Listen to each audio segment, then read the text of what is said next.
আপনাদেরকে আন্তরিক প্রীতি এবং শুভেচ্ছা জানাই। আন্তর্জাতিক শ্রমিক দিবস উপলক্ষে পহেলা মে নয়াপল্টনে বিএনপির কেন্দ্রীয় কার্যালয়ের সামনে সমাবেশ করবে বিএনপি। কর্মসূচি সফল করতে শনিবার দুপুরে নয়াপল্টনের কার্যালয়ে অনুষ্ঠিত হয় দল ও অঙ্গ সহযোগী সংগঠনের নেতাদের নিয়ে যৌথ সভা।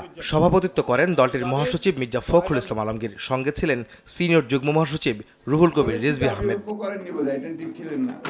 পহেলা মে দুপুরে আয়োজিত সমাবেশে প্রধানমন্ত্রী ও বিএনপি চেয়ারম্যান তারেক রহমান প্রধান অতিথি হিসেবে উপস্থিত থাকবেন বলে সংবাদ সম্মেলনে জানান মির্জা ফখরুল।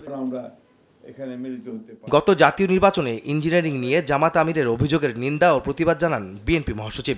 দেশের স্থিতিশীলতা বিনষ্ট করে আবারও দলটি স্বৈরাচারী ব্যবস্থা ফেরাতে চায় কিনা তা নিয়ে শঙ্কা প্রকাশ করেন মির্জা ফখরুল। জামাতে ইসলামের আমিরের এই বক্তব্য আমি আবার প্রত্যাখ্যান করছি, শুধু নয় নিন্দা জানাচ্ছি এবং ক্ষোভ প্রকাশ করছি যে আজকে বিভিন্নভাবে বিএনপির বিভিন্ন কর্মকাণ্ডের উপরে বিভিন্নভাবে আপনার প্রচেষ্টা চালানো হচ্ছে। ওই শক্তিটির পক্ষ থেকেই একটা আবার ধূম্রজাল সৃষ্টি করা, আবার একটা বিভেদ সৃষ্টি করা।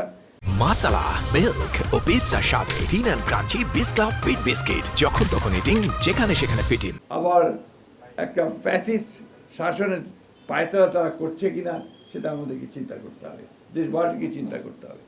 ভিন্নভাবে দেশকে আবার স্বৈরাচারের মধ্যে তারা নিতে চায় কিনা সেটাও আমাদেরকে চিন্তা করতে হবে।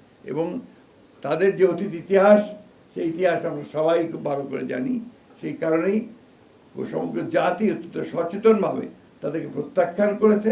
সোশ্যাল মিডিয়া সহ নানা মাধ্যমে বিভ্রান্ত ছড়িয়ে বিএনপিকে জনগণ থেকে দূরে সরিয়ে দেওয়ার চেষ্টা করছে একই অপশক্তি, এমন দাবি করে মির্জা ফখরুল বলেন, ছাত্র রাজনীতিতে অস্থিতিশীল পরিস্থিতি তৈরিতে কাজ করছে একটি চক্র।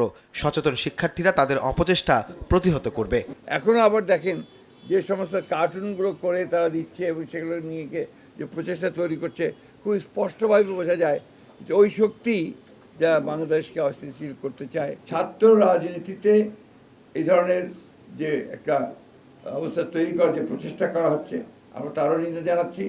স্বাধীন চেতা ছাত্র সমাজ, সচেতন ছাত্র সমাজ বরাবরই অপরাজনীতিকে পরিহার করেছে এবং জনগণও পরিহার করেছে।